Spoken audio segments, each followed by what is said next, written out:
Here I come to save the day. That means that Mighty Mouse is on the way.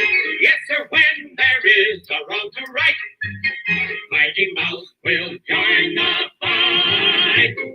On the sea or on the land, he gets the situation well in hand.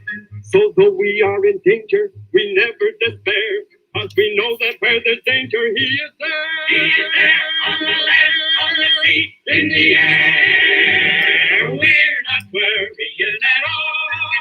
We're just listening for his call. Here I come to save the day. That means that Mighty Mouse is on the way.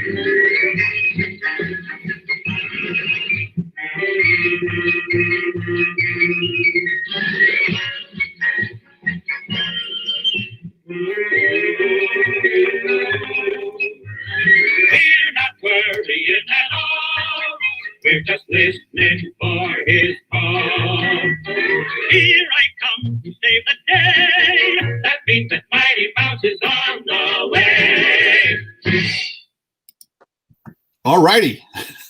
What a way to start our show. We started off with a theme of Mighty Mouse, here to save our day.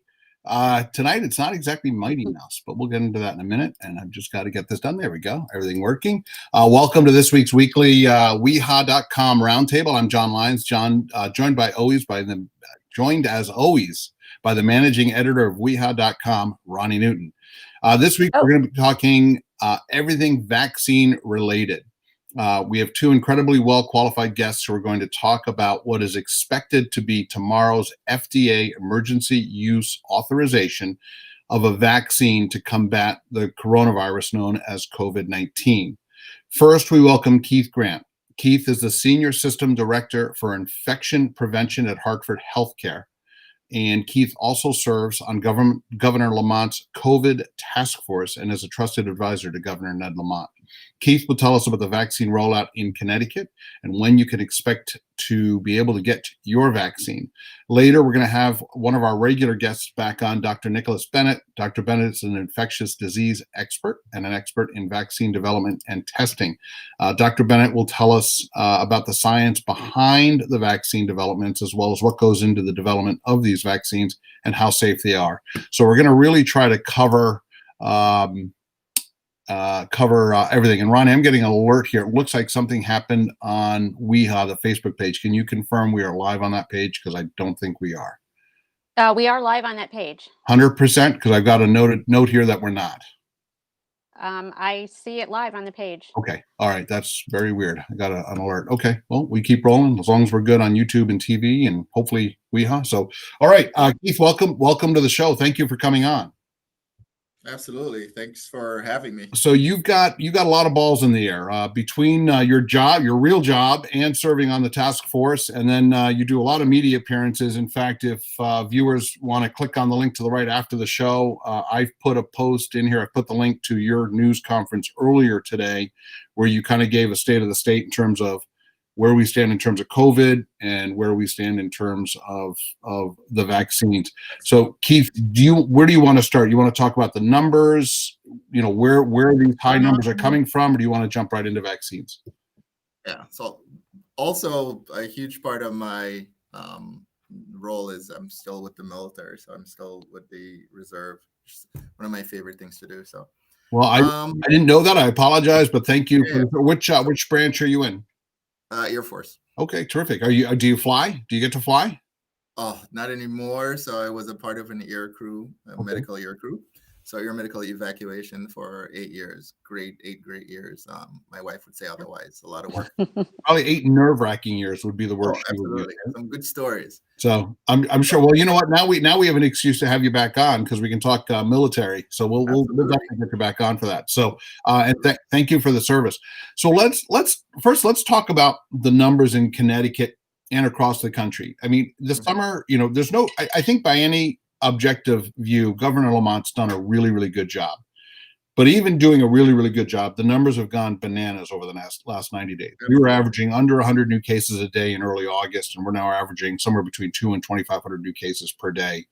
Hospitalizations are up. Sadly, deaths are trailing, just like they do in this disease. Hospitalizations trail by 2 weeks, and deaths trail another 2 or 3 weeks after that. Where are these cases coming from? That's a good question. So if you look at a number of communications and news briefings, not just from myself, from Yale, across the country, we identified certain events that would increase these numbers. So one of the things that we identified is the upcoming holiday season.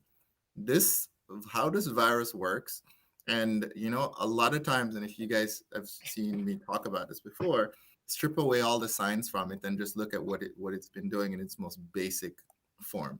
So it needs group settings in order for it to move forward. So an identified source is not a true vector if there's really no one for that person to pass it on to.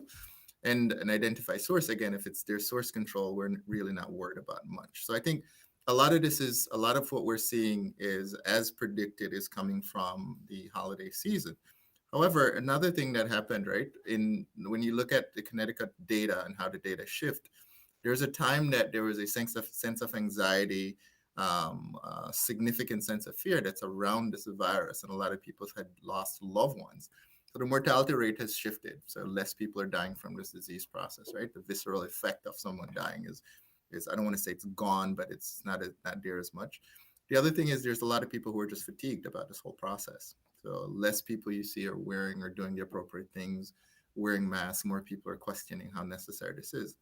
And a lot of people are, a few people are challenged by the notion that I might have been positive before, and so I might have had I now have antibody, and hence I don't need to do certain things. So there's a multifaceted way to look at this. And I don't think it's one singular thing that's contributing to this, but I do believe that as a state, we've done the right thing before to get us to a very reasonable, very low number. And I'm very confident that we're going to get back there.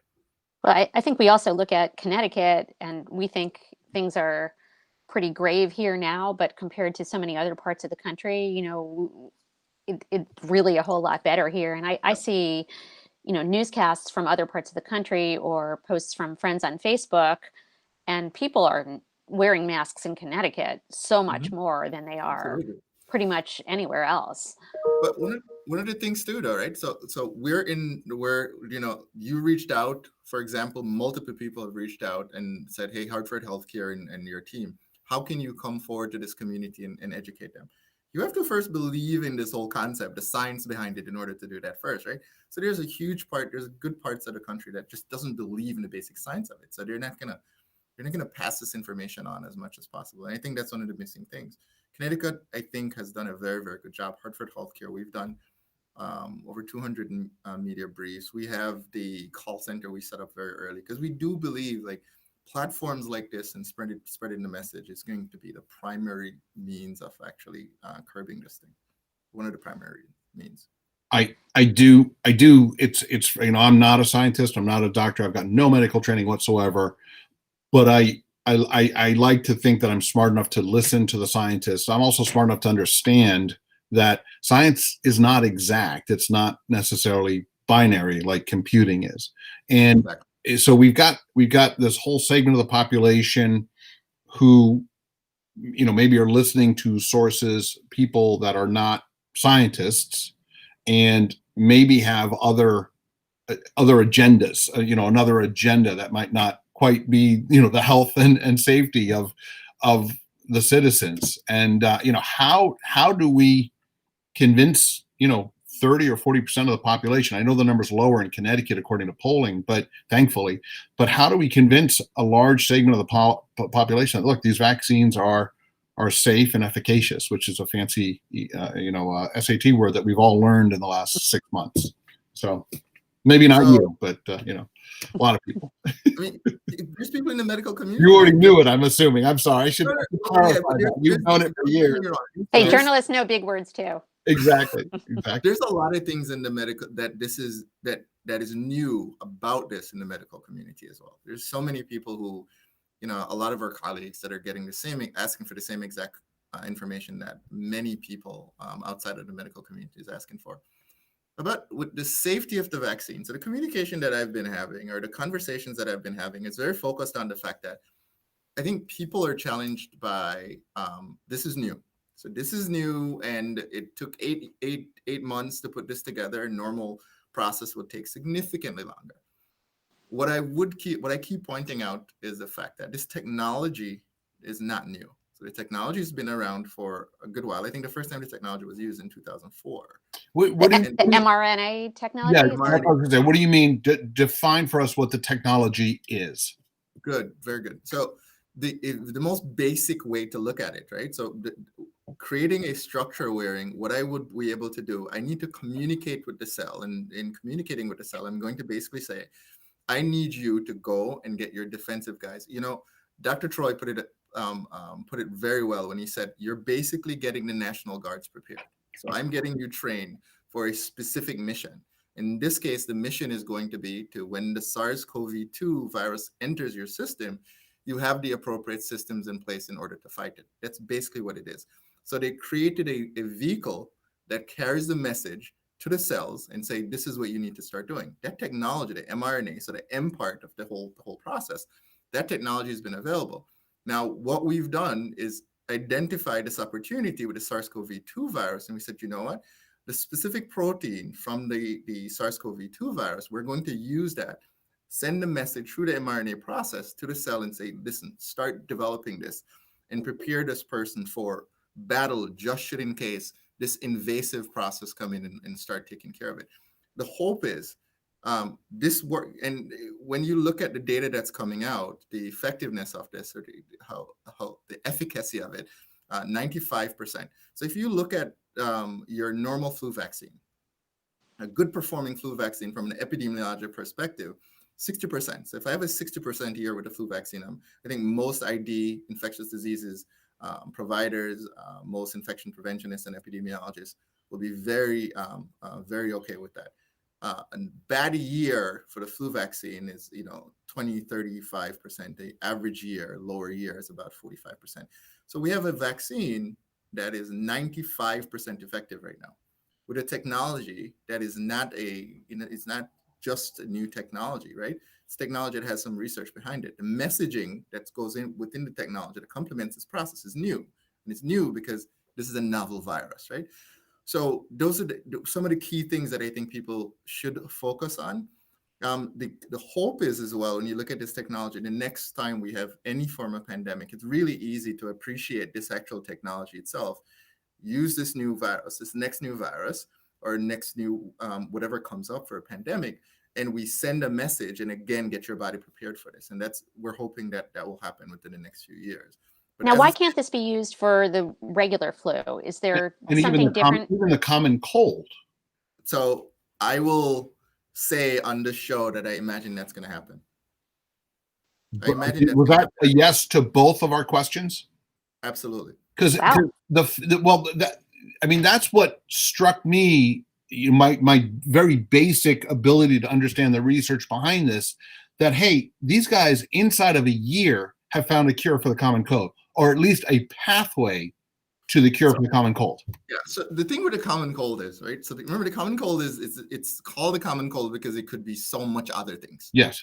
So I have the cold could mean everything and a lot of other things, right? So what we do know at this point in time, when we identify it as flu season, it's one of the many respiratory viruses that are floating around and cause what we, rhinovirus and such, cause what we call the common cold. The ones that obviously will cause the highest loss work, the highest mortality, like influenza, for example. I see, and a lot of people within the scientific community is looking, is this an opportunity for us to restructure how the flu vaccine is and administered? But as it stands right now, and looking at the structure and the efficacy of the COVID-19 vaccine, I think we should only be impressed. And then keep in mind, when the FDA looked at this, and the FDA sanctioned, or Pfizer and Moderna, for example, came forward and said, we're going to develop a vaccine. The FDA said that in order for us to clear this, from the statement they made, you're looking for at least 50%. So we had appreciate as a general scientific community that 50% would be good. We're at 97% at this, or 95% at this point on average. So I heard you talk today. I'm sorry, John. No, go ahead, Ronnie. Okay. about Lots of how this questions. how this vaccine can crush the curve. How Yes. even the first dose will be effective, and with both, it'll just really crush the curve. Yep. But I read something else in the New York Times yesterday or the day before about the vaccine possibly being just like trying to spray a fire hose on a forest fire. Can you kind of talk about how both of those things can be true? Well, I think that's a very, very good question. So if you combine the concept of, if you look at just the vaccine and what is done, so we spoke about the efficacy. The vaccine isn't effective sitting on a shelf. So we produce 20 million, 40 million vaccine, and it's not being accepted by the community. We just have vaccine. We have a really good scientific project. It's a very good science project. That's all it is. If you look at the percentage of people who are looking at taking the vaccine, as it stands right now, we still need to get to what I would consider, and I think what a lot of the communities are considering, more of a herd immunity for us to really appreciate this. And if we're not, if we don't get to that point, I agree. It's not the big bang that we're hoping it will be. But if this is administered and distributed logistically, if we find the best way to administer and distribute this the right way, this is a game changer by any means. It's a game changer. Okay, so there's a great opportunity to talk about the logistics, because I've read articles as well. There's a lot of fear over the lack of preparedness nationally, logistically. That the people in government, and I'm not getting political here. They simply don't have the supply line and supply chain rather management understanding and logistics management to be able to handle this. Is Connecticut? Let's just talk about Connecticut right now, but I know it probably mirrors the rest of the country. And we actually have somebody watching in England right now. But so we've got people all across the area watching. And are we prepared logistically to provide as many doses of this as we need to get our citizens vaccinated? So I think Governor Lamont and the team that he's put together, led by Dr. Reggie Eady, and the health systems throughout Connecticut, to include Yale and Hartford Healthcare and Trinity, I think they're very well placed to ensure that the citizens in Connecticut are vaccinated as soon as we do have the vaccines. The logistics about getting the vaccines to us. So I think the military, so my understanding is federal government, working with the military and the logistic team, which I do believe is one of the best in the world, is manning that at this point in time. So I do have confidence that will happen. But again, it goes back to messaging. Like, if people are not comfortable with the message around the actual vaccine, if it continues to be very, very politicized, which I think that's the challenging piece of it. Yeah.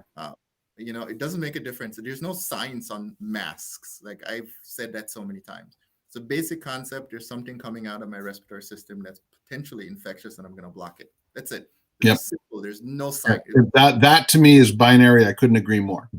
There's nothing else to it. The vaccine is the same thing, right? So there's something that will give you if I have a grandmother, which I do have, that obviously would increase the advanced age. She's 88, it's the advanced age. Nothing else, that's going on. But just the fact that she's advanced age, if she do get the COVID, their potential for mortality is higher. So I have something that will give 95 to 97% chance of her surviving this virus. I think it's hard for me. It's very hard for me to debate against that.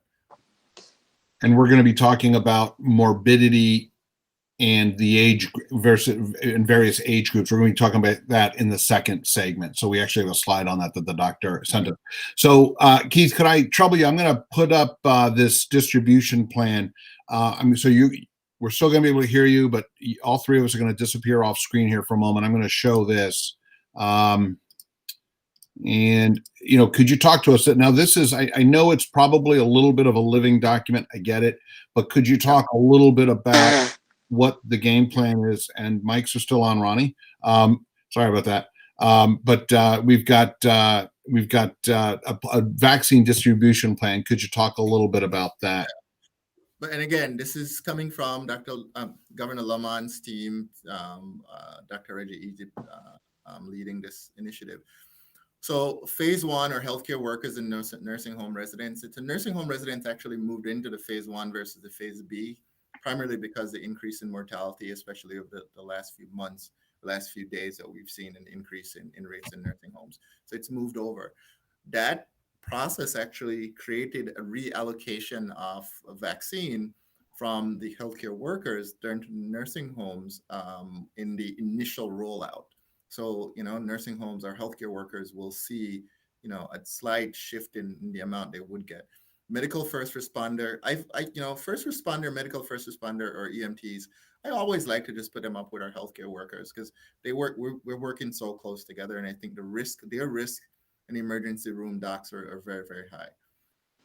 Critical workers, so phase 1B, so January to late May, going back to phase 1. So by December 13, 14, we should start seeing vaccines within the healthcare system. We should have hands-on vaccines to start distributing and administering to healthcare workers. And then once you move from 1B, you're going to look at your vulnerable population. Age is still one of the very high risk. So adult over 65 and high risk group over 65. So your people that have, chronic respiratory diseases, diabetes, and so forth. And congregate settings. So congregate settings such as prisons, obviously we've seen significant numbers in those areas. So hence we want to make sure those guys get vaccinated as soon as possible. Phase 2, so under 18 and remaining over 18. So the phase 2 is in like June, so to speak. So we're hoping, the big push when you look at this, and I just went for my mouse to try to move this, but anyway, so the big push when you look at this is like very, very simple logics, right? So the people who are highest risk right now, your forward-facing healthcare workers, and if you stratify that even more, you're looking at like your critical care groups, you're looking at your ED providers, include your nurses and your physician, your custodial workers in the ED, everyone in the ED, your first responder. And if you look at why that risk is so high, right? So in the emergency department, you're seeing patients that you have no idea what their statuses are. So I don't know if you're positive, you haven't been tested yet, you haven't been triaged, or there's nothing about you that we know that we can rule you out for COVID. Your first responder is the same thing. So nursing home, we spoke about already. And then everything else. So if you just strip the science out of it, and we had a discussion of who do you think should get this vaccine, I think most people can agree this is a good plan. Okay, so question for you, and we'll come back to this. So I'm looking phase 1A, December 14th. Now, Ronnie's daughter is a healthcare worker. My wife is a healthcare worker. Where would they go? Now, I think Katie did sign up. I know Jessica signed up. Where would they go, or are they going to get an email telling them how to get their vaccine? Good. It's a good question. So I can tell you, if you're a part of the Hartford healthcare system, you will get good communication. You get communication from the team that states that, you would identify to get the vaccine at this particular point in time, and, go online and set up an appointment, and we'll ensure that the vaccine gets to you. Keep in mind, 2 dosage we're also coordinating that to ensure that people are getting the second dosage at the appropriate period of time. But entities, so Hartford Healthcare, Yale, Trinity Health, a number of the healthcare systems across the state are going to be, setting up their administration and distribution to include communication to the individuals that need to be vaccinated. Okay, so Hartford Health, but somebody who's not part of the Hartford Healthcare Network or an employee, like I said, let's talk about Ronnie's daughter who's in healthcare, not affiliated. Would she go to a CVS to get her? She wouldn't be going to a CVS. There would be an affiliation with whatever. Generally, there's going to be affiliations with whatever entity that she's a part of. With like the Trinities, Yale, Hartford Healthcare will partner with that. Most healthcare institution does have a partnership with one of the bigger health systems, and hence that's how they're going to get it. But CVS and Walgreens are going to be partnering through a federal program to vaccinate the nursing home residents. Okay, so that's what they're initially going to be doing, going out to the nursing homes. Absolutely. And delivering the vaccine that way. That's correct. What about the EMTs? Will they, West Hartford Fire Department, for example? Good. So West Hartford Fire Department, for example, let's say they're affiliated with Trinity Health of New England, they will be Trinity Health will take that responsibility to administer to them. So they'll be told, right? They'll know absolutely. what. Yeah, absolutely. Okay, what is the definition of a critical workforce? We have that question with several follow-ups to that question. Teachers, for example. There we go. They were looking for that. How about journalists? Yeah, of course. I've heard Definitely. that we're actually on the list because we need to go out and report on things, whether So, it's so kind you of know what the dangerous or thing is, not. like people don't appreciate like how, and I've said this so many times. So Tina, Rebecca, Nick, from our team, how important they have been for us. Like the thing that we had, so it wasn't medicine, right? So the people that I've looked at as heroes in this whole thing, so it wasn't medicine, because medical treatment, that in the beginning of this we weren't too sure how we're treating this. Like there's many times we, it was so humbling. There's so many times that we had, I can actually say I have no idea. And the things that we had is, we know there was information that was constantly coming out. There was misinformation.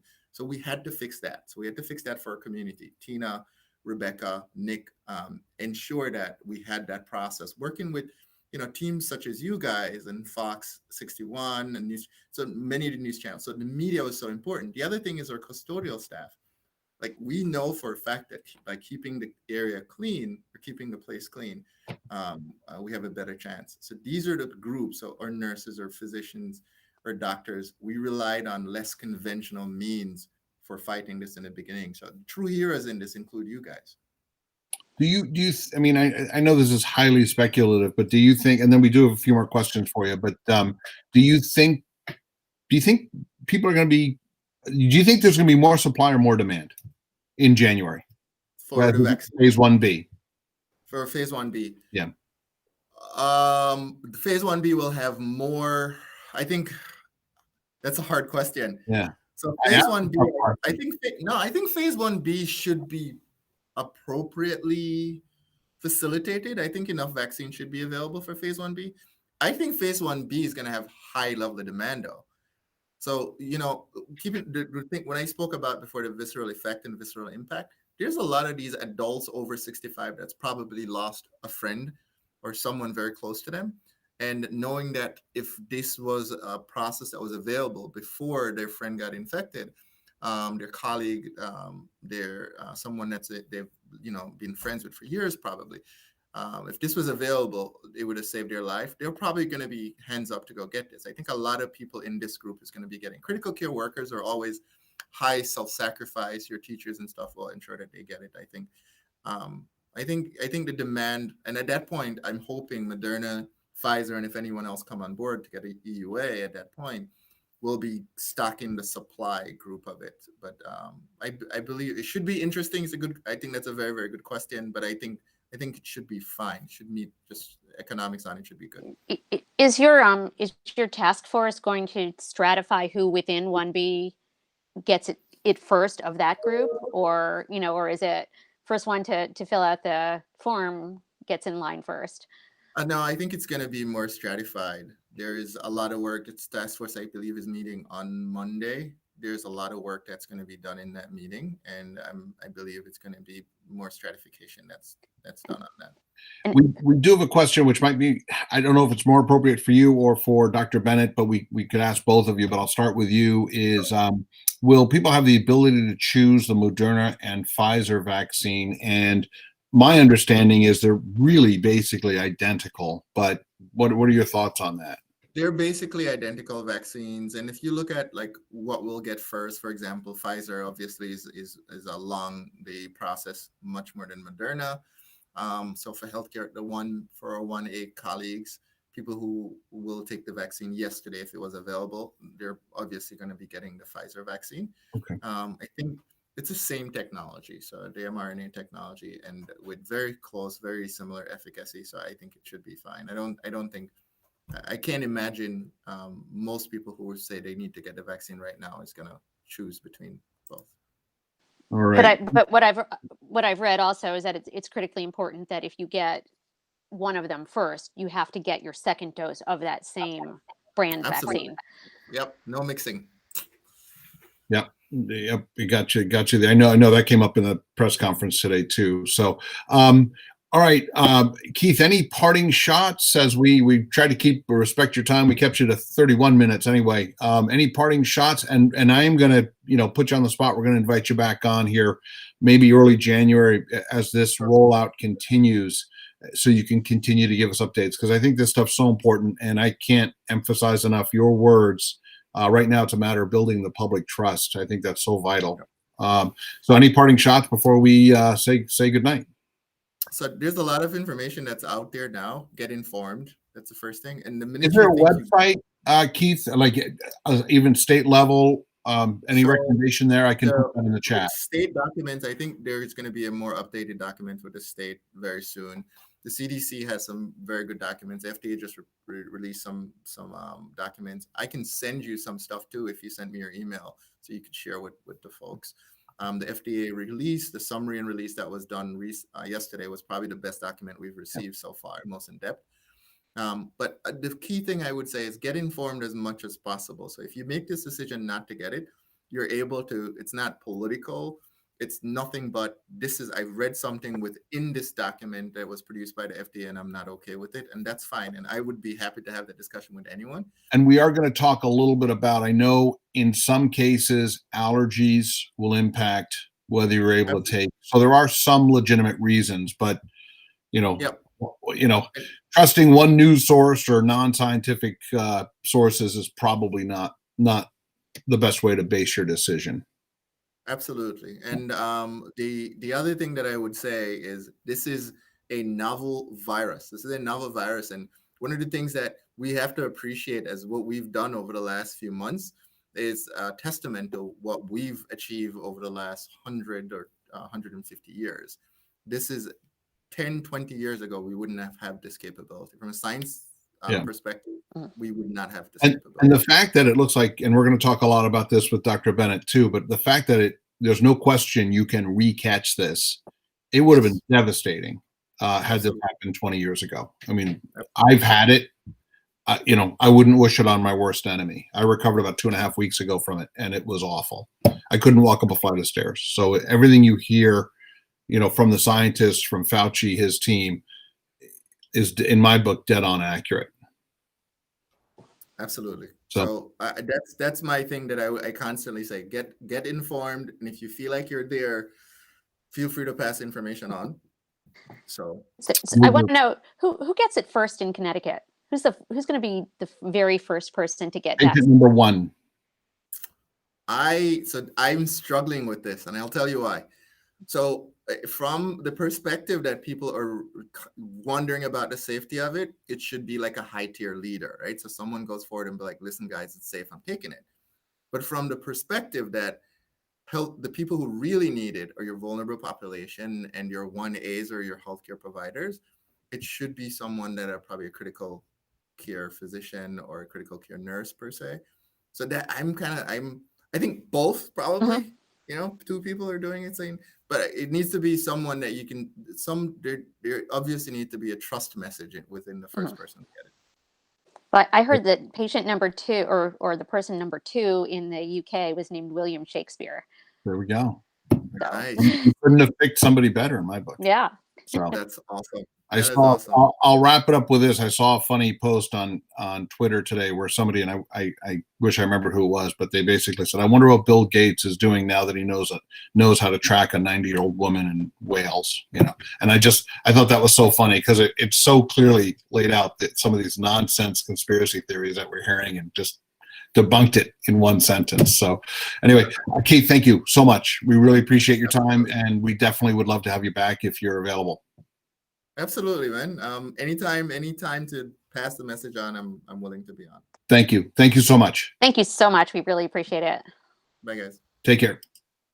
All righty. And now we're going to welcome in one of our usual guests. We got the countdown happening. Nick Bennett. Ronnie, bear with me. I'm going to try to swap you guys here for a second. Okay. Nick, how are you? Hello. Can you hear me? Yes, I hear you loud and clear. Can you hear us? Yes. No problem. Hey, Nick. Actually, I have a proper introduction. Rather than just calling you Nick, I'm going to give you a proper introduction. Dr. Bennett is an infectious disease expert, and he's an expert in vaccine development and testing. And we're going to be talking about the science. We talked a little bit about logistics. We did go into the science bit a little bit, which I think is good because I think the messaging is really important. But we're going to talk a lot more about scientists and what goes into the development of these vaccines and what's in them. I've got some anti-vax folks that I know that are telling horrible stories about aluminum and I don't even know what else. being in these vaccines. So let me start with that question, because I know that's, and we have a lot to cover. What are the ingredients of these vaccines? Well, it really depends on the vaccine. The Pfizer one, actually, which is the one that's hit the headlines recently because it's the most, not necessarily advanced technologically wise, but most advanced in the approval process. Right. They very clearly laid out what the ingredients are on the FDA submission, so they're right there in black and white, and they're actually surprisingly simple. They're mostly collections of lipids, fats, which form these little nanoparticles, so the liposomal nanoparticles, or LPNs, which hold the mRNA inside. So they don't have a viral component except for the genetic mRNA, and they make a little artificial particle basically out of lipids. And they list the lipids. There's several of them that are there. So they're all, including cholesterol, but they're all normal things that you'd expect to see in a kind of in a cellular or viral membrane, because they want to mimic that kind of approach. And that's to stabilize the molecule, because mRNA it falls apart so easily. It's extremely fragile, but it's the best way to make this kind of vaccine work in a safe way. And so the best way to keep it solid and keep it stable is with this lipid nanoparticle. So they're basically fats. There's sucrose, which is a form of sugar, and there's a collection of different salts, some of which are literally just sodium chloride, and then there's various potassium salts that are in there in small quantities, and that's it. There is no preservative, there is no adjuvant, there's nothing funky in the vaccine. It's actually surprisingly simple, and that's probably aided its development in terms of, I mean, we talk about this being a new vaccine, but actually the technology has been researched for about 10 years in different forms and with different diseases in mind. And so this very rapid development and deployment of the COVID-19 vaccine is built on a decade of research in the lab and in animals and in people, and then they've just pivoted. Instead of looking at other viruses, they ramped it up and pivoted right into COVID. So the technology is actually very clever, but also surprisingly simple in how it's been put together. And I think that's helped in terms of production and the experimentation they've had to do to get here. So for the Pfizer vaccine itself, is basically fat, sugars, and salt, and that's it. So it's basically a bad diet. And the mRNA. So I'm gonna drill down a little bit, because things I've seen on Facebook and things I've had people ask me, and including in advance of this show, wanting the answer, and they're watching now. There's no aluminum, which I don't even know. I mean, we use aluminum in everything, but there's no aluminum. Yeah, aluminum is used in some vaccines as an adjuvant, and what that means is it stimulates the immune system, so you get to use less vaccine. And so it's actually a good thing to have in there, because you don't need as much of the vaccine in the body to get the same immune response. Now, if you took the aluminum out, you'd have to immunize people with a lot more proteins or virus or whatever you're using to get the same immune response.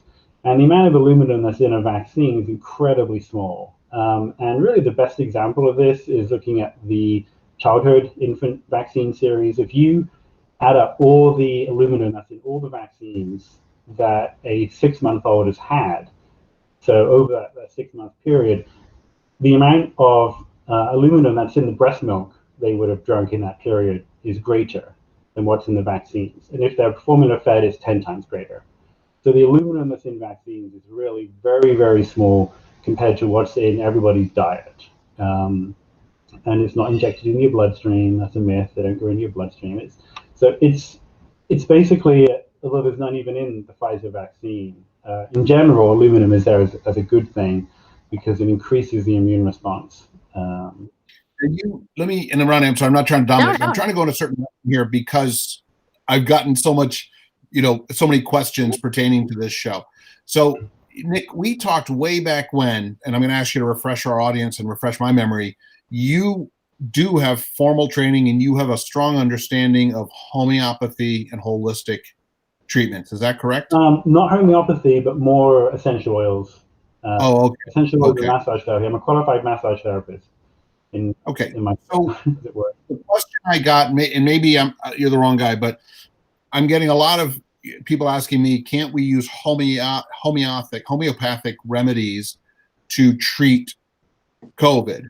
And or is there a homeopathic component to these vaccines? The trouble with homeopathy is there isn't any real evidence that it works, and the science behind it just doesn't make sense in terms of the memory of water and things like that. Whenever homeopathy's been tested, it hasn't worked. So it's not that people don't necessarily feel better when they use it or get some benefit from it, but that's partly due to the placebo effect. Right. Half of the effect of morphine when treating severe pain is placebo. And yet morphine is a very effective pain med. No one takes that away from it. So, but in terms of COVID, there's nothing from the homeopathic side of things that's going to help. Yeah.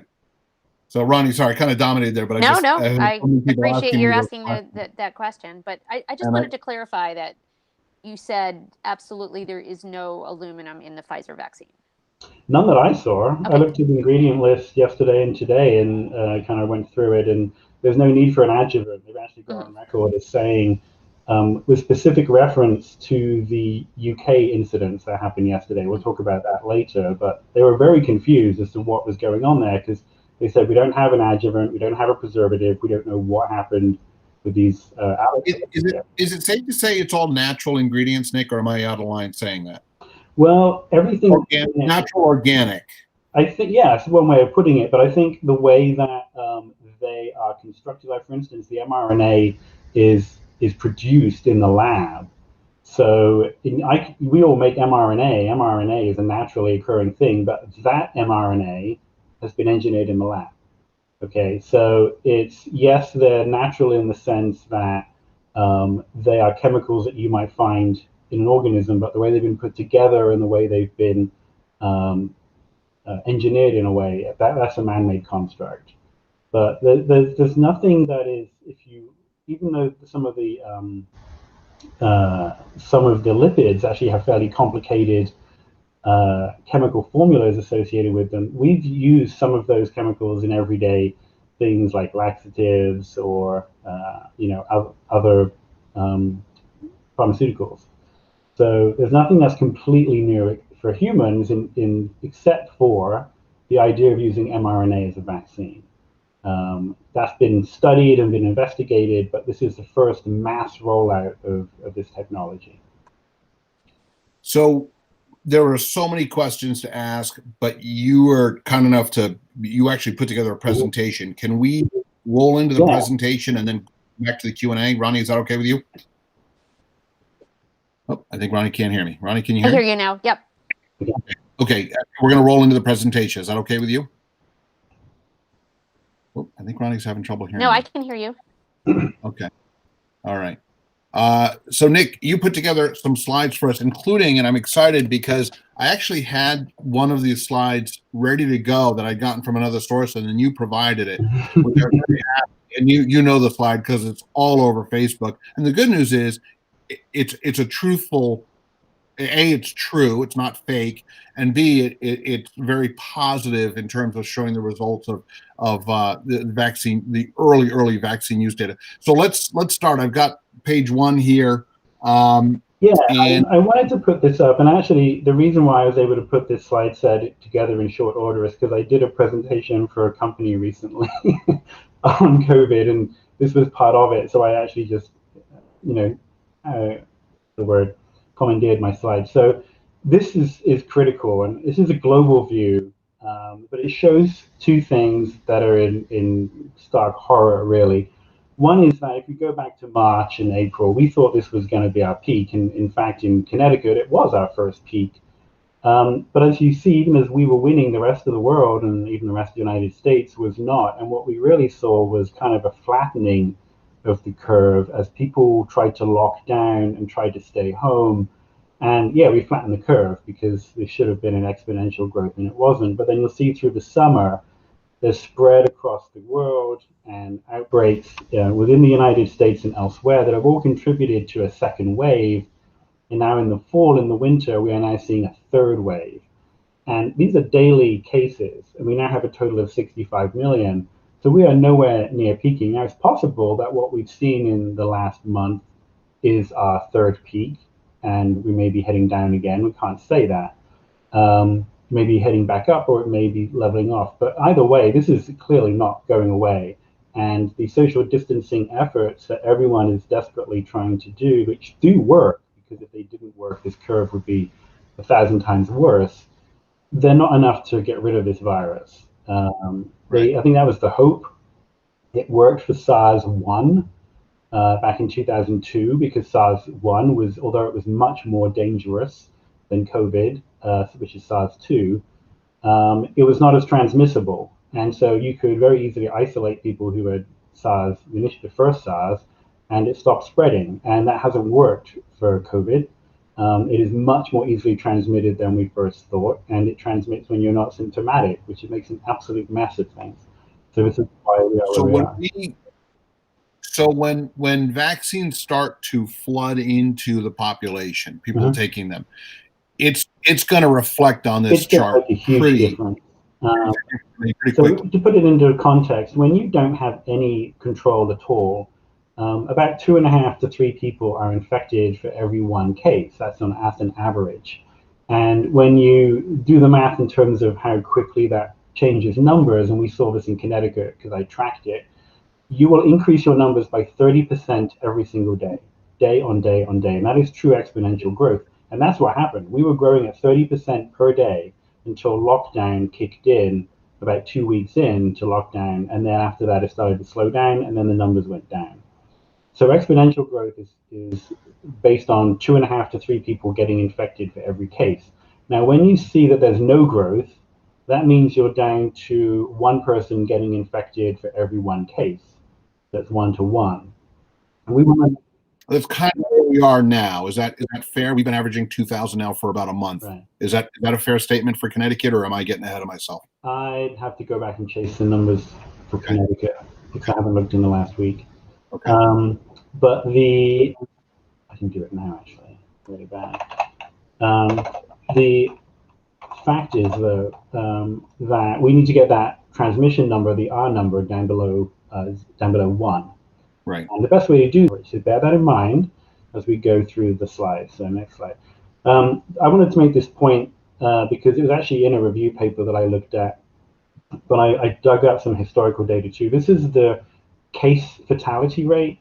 So it's not deaths per population, it's deaths per case, per 1,000 cases. And you can see that the younger you are, the more likely you are to survive. We know that. But the older you are, that case fatality rate goes through the roof, and up to like a 30% mortality for people older than 85. That's 300 per 1,000 cases. That's a 30% mortality, and that's in the range where the original SARS was.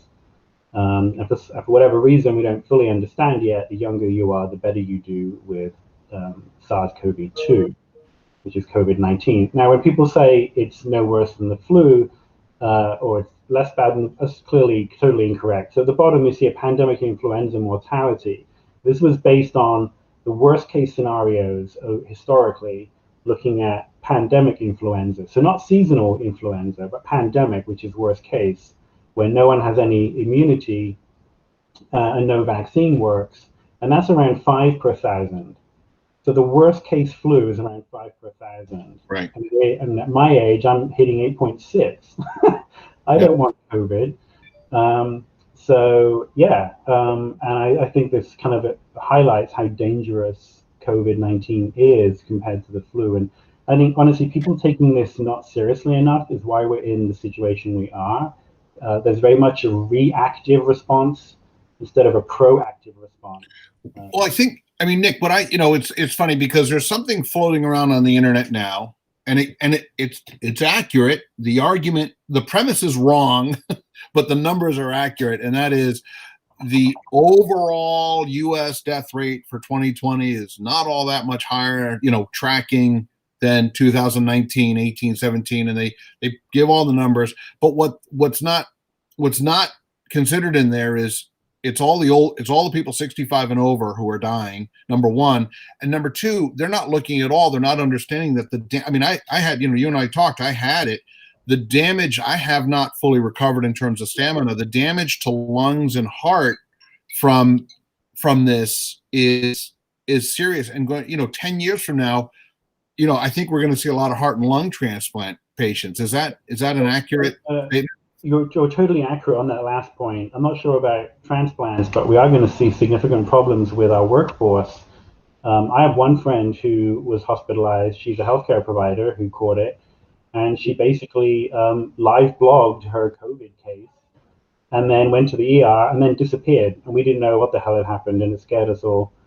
She apparently wrote goodbye letters to her kids because she thought that was the end, and Right. she did pull through. But she recently updated us and said, she's back and she's alive and she got through. She's back at work, but she says she is not normal. Her lungs have taken a hit. Her energy levels have gone, and people are also talking about mental health issues and problems of cognition and memory.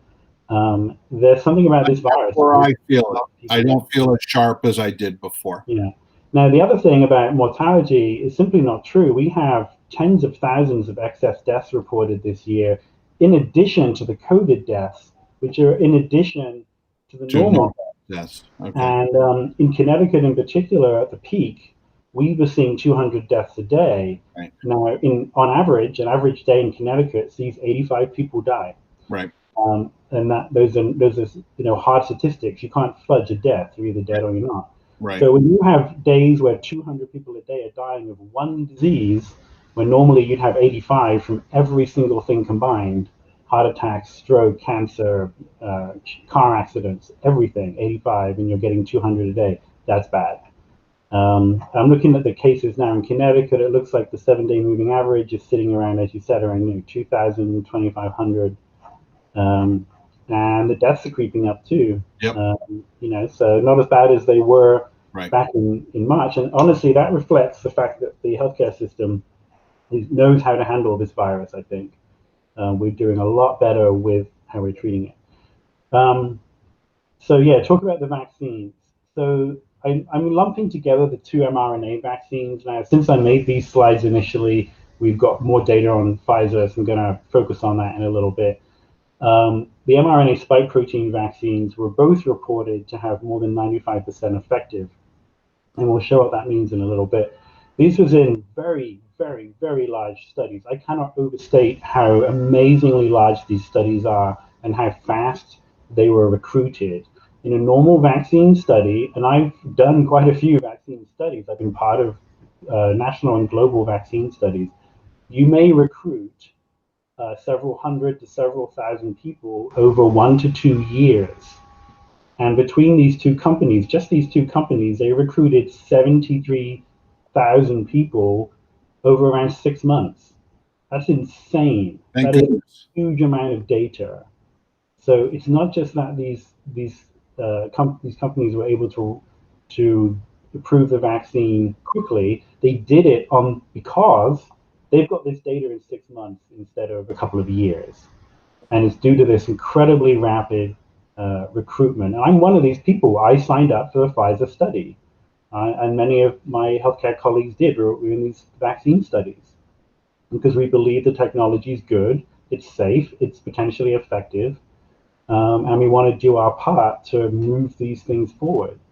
Now, the downsides of both of these vaccines, and the Pfizer one in particular, is that they have very stringent cold storage requirements, -70, -80 degrees Celsius. So dry ice temperature, incredibly cold. And Pfizer has a distribution network that they've set up. And it's been done before. One of the Ebola vaccines is very, very cold as well. It's -60, -70. And it's been done across the world, but this is a significant issue. And Pfizer also, the formulation they're asking for approval is a 5-dose vial. And so it's not something you're going to be able to walk into a CVS and ask for, because they're going to have people lined up ahead of time, have a minimum of like 5 so you don't waste the dose. You're going to have to defrost it 30 minutes ahead of time at room temperature. It is not a simple administration. Now, the other one that can I just ask you real quick, why does it need to be kept in such cold temperatures? It's due to that mRNA stability issue. -70 is a standard temperature for storing mRNA.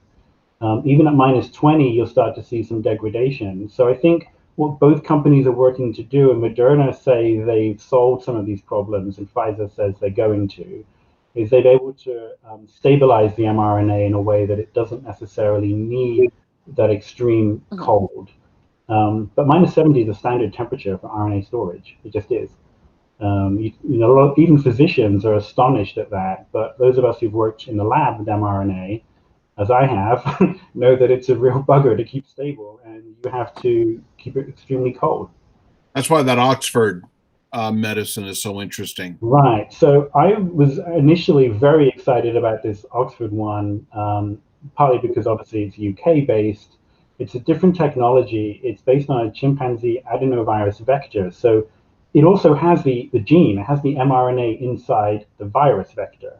And the chimpanzee adenovirus is designed and engineered so that it doesn't grow in human cells, but it'll still deliver the spike protein gene. So in effect, instead of using this lipid particle that the other vaccines use, it uses the little adenovirus vector to get in there. Now, why on earth would they choose this? Well, they've been developing this technology for years. They had a SARS vaccine and they had a MERS vaccine, which is the Middle Eastern Respiratory Syndrome virus, and they're both coronaviruses. So a new coronavirus shows up and they're like, we'll just throw COVID-19 in there and see if it works. And it did. So the beautiful thing about the Oxford vaccine is they have a ton of safety data based on this adenovirus vector they've been working on for since SARS, which is 2002. Right. So this is not, again, it's not a brand new vaccine.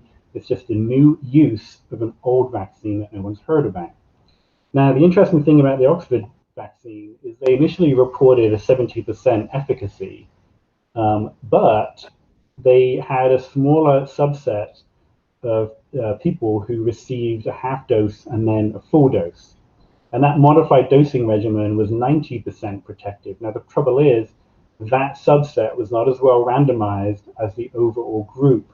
Right. And the numbers, just in terms of cases, aren't as high. So in the U.S., they're continuing their trials here in the U.S. Exactly. They're having to extend that study to get the numbers up and really make their point. So now let me ask you this. Let me interrupt you and ask you this. If I wanted to sign up, or if one of our viewers wants to sign up for that Oxford AstraZeneca trial, how would they go about doing that? There is a website called clinicaltrials.gov, which is the government website. All research, all clinical trials involving people must, by law, be registered on clinicaltrials.gov. And you should be able to search by company and by vaccine and by disease. People do this all the time for rare diseases for themselves. And you can look up sites which may be locally to you, and they'll have a contact name and a contact number for those study sites.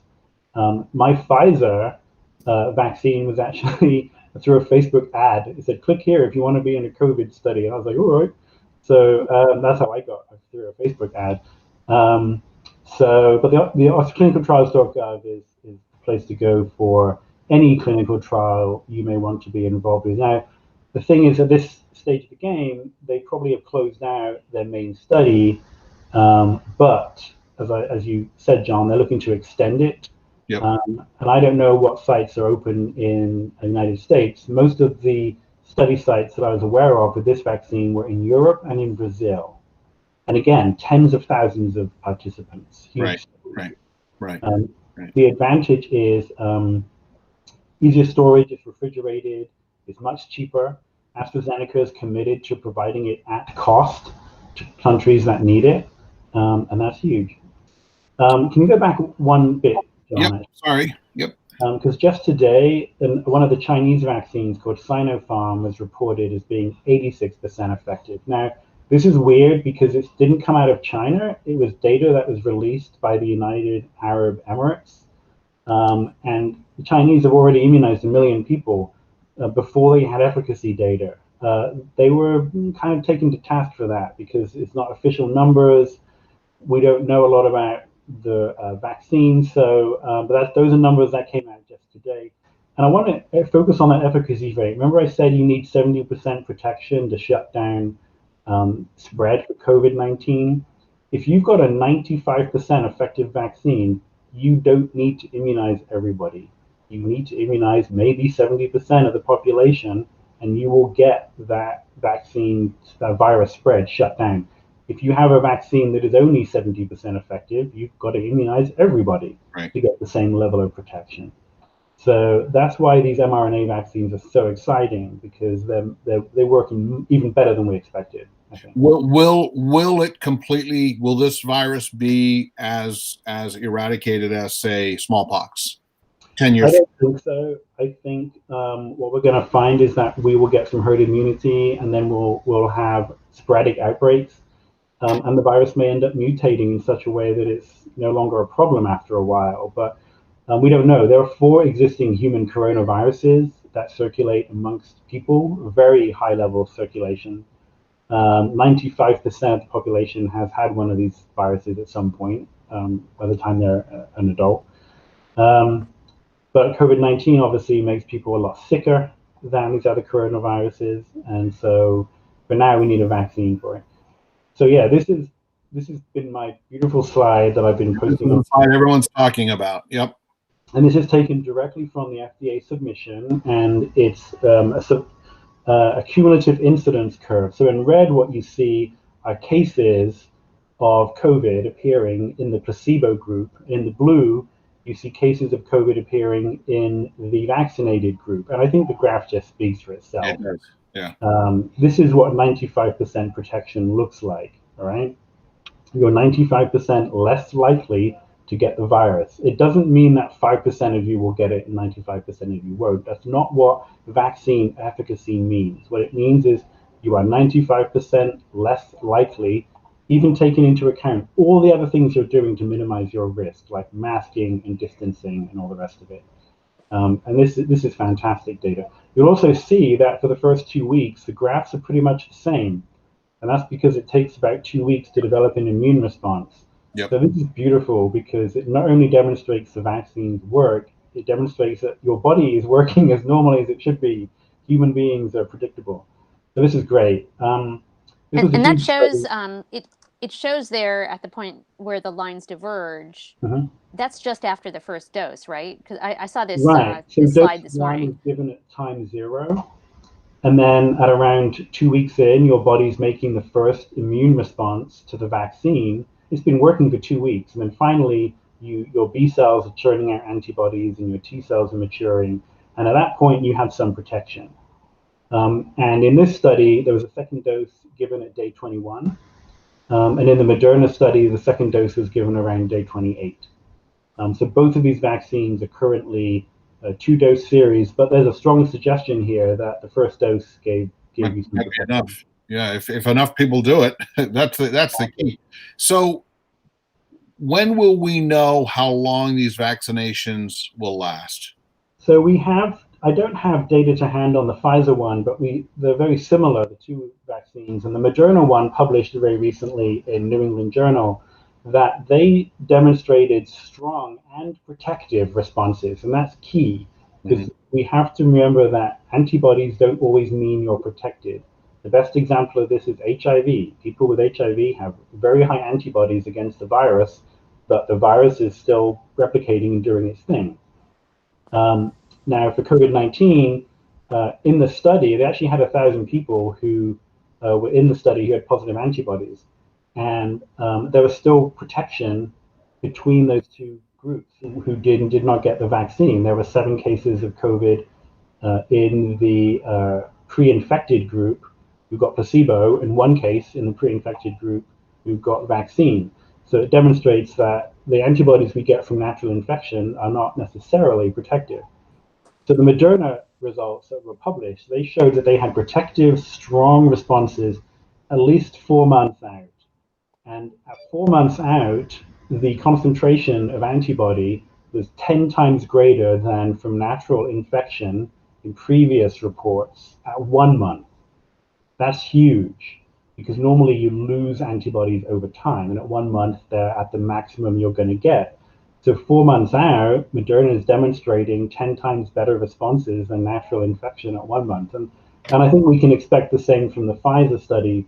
All the vaccine companies are very focused on the immune responses. They're measuring antibodies and they're measuring T cells. And And Nick, I just a heads up, we're good, but I got a text from TV. We're gonna lose TV in about 10 minutes. So let's go through these frequently asked questions, and we've got a list of questions. Yeah. One thing I want to go back on, there's a question mark on that bottom of that last slide. Sorry, we'll go back. Yep. Is the allergy concern. So yesterday, the UK rolled out a mass immunization program. As Ronnie said, the second person who got it was William Shakespeare.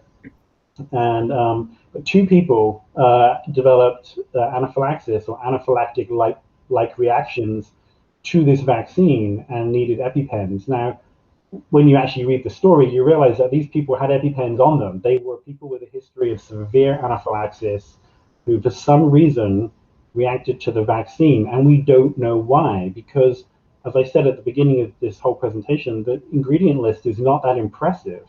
There's nothing in there that they should have reacted to.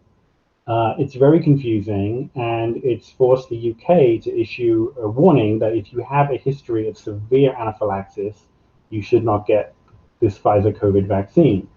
I don't know how that's going to apply to the US, but that is, a concern. You don't expect to have people do that on one dose. Normally, when you're allergic to something, you are exposed to it, you develop an allergy to it, and then you react. So to get a reaction to the first dose means that these guys are pre-sensitized to something, and we don't know what it is. Okay. Because there's nothing in the vaccine that should do that. Right. So we're missing something, basically.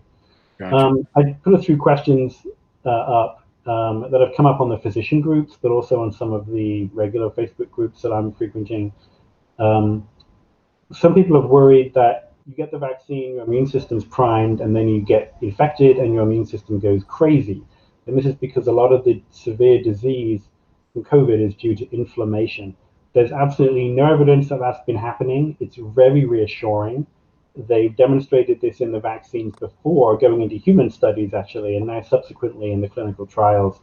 Even amongst those who were seropositive, there was no antibody-dependent enhancement. This is great, very reassuring. Equally, there's no evidence that this is going to make autoimmune disease worse.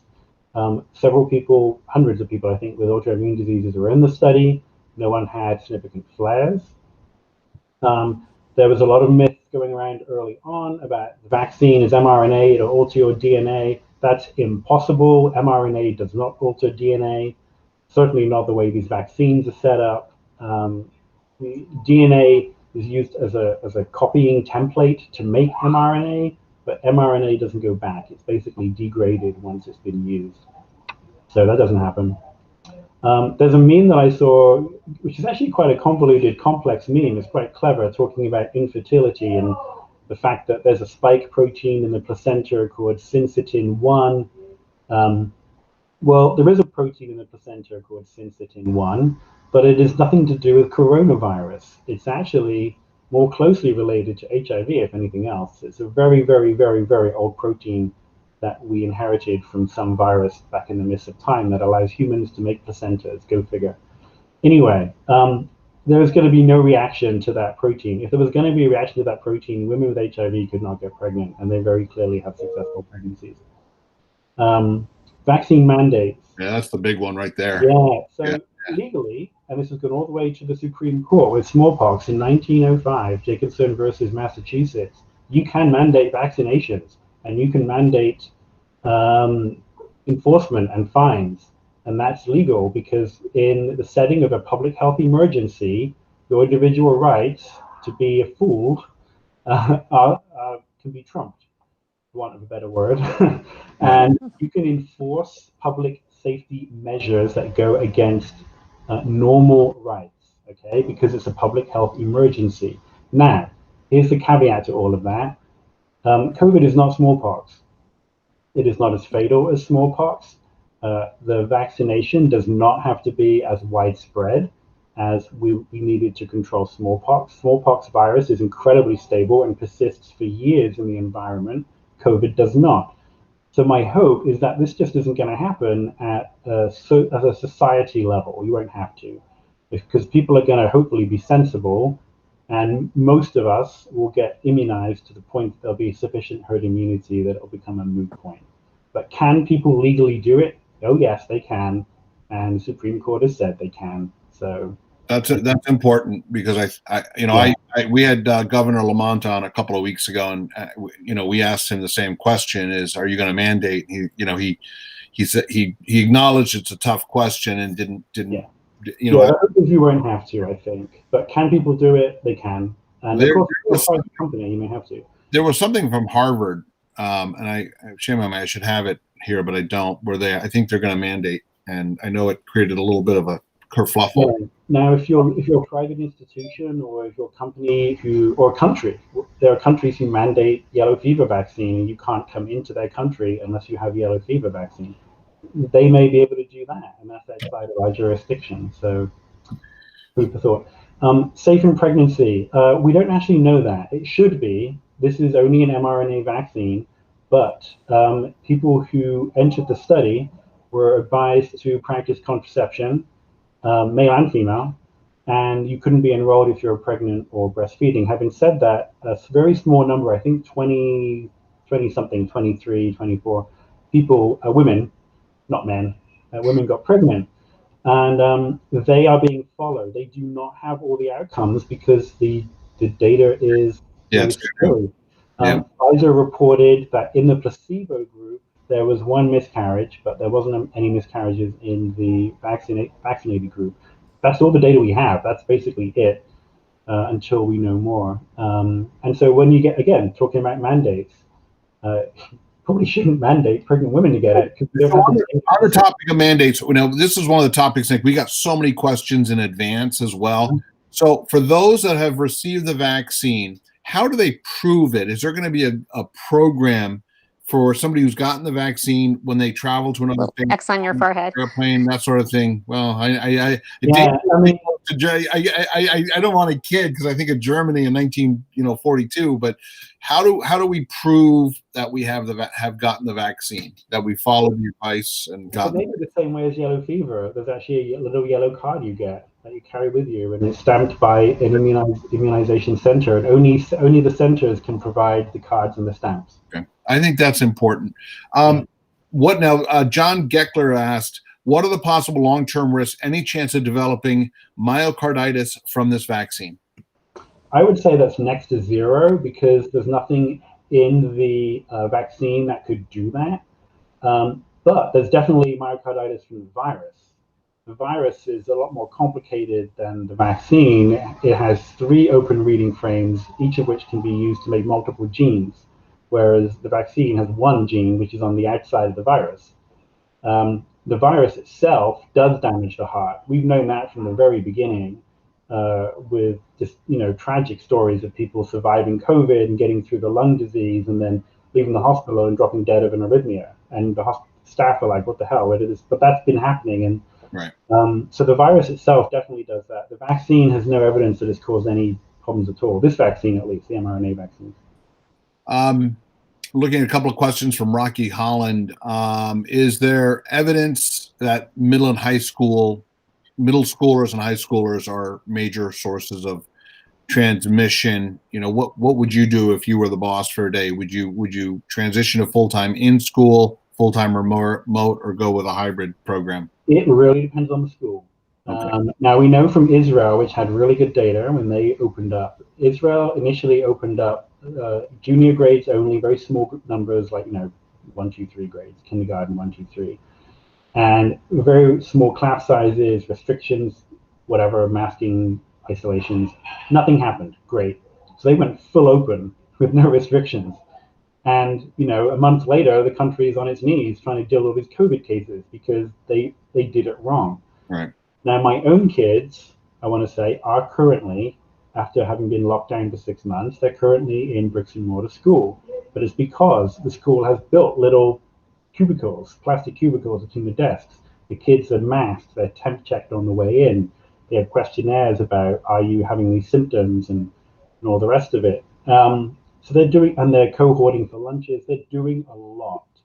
And I was in contact with the teachers early on as we were doing distance learning, and they felt very reassured and very confident that their school was doing everything that they could do to keep the kids safe. So I felt confident that for my kids in that school, they were okay to go back. Now, that's not going to be the same everywhere. It is such an individual discussion. And you have to also balance it with, are you yourself or someone in your household at risk? You don't want to have an elderly person living with you if your kid is going to get COVID and bring it home. Kids, on the whole, we saw with the CDC charts, kids generally do very well. Not a zero risk, but they generally do so much better. But if you have a high risk person at home, your personal comfort level is just not going to be there for that, and that's fine. I think the important thing with the schools is help the schools offer options. Don't force them to open. Don't force them to stay closed unless there's an actual catastrophic outbreak in the community, and that's the only thing you want to do is lock down. But give people options and help people do that. It's very, very, very difficult to do this. The teachers are working incredibly hard, as are the parents, Right. and the kids. Yep. I mean, my kids did all right, and they kept their grades up. But for some people, it's just been disaster. And Well, and here in West Hartford, we've kept the schools open since this fall, and until yesterday, actually, there had not been any schools that had to close. And then they had a situation at one elementary school where the contact tracing didn't clearly indicate a cause.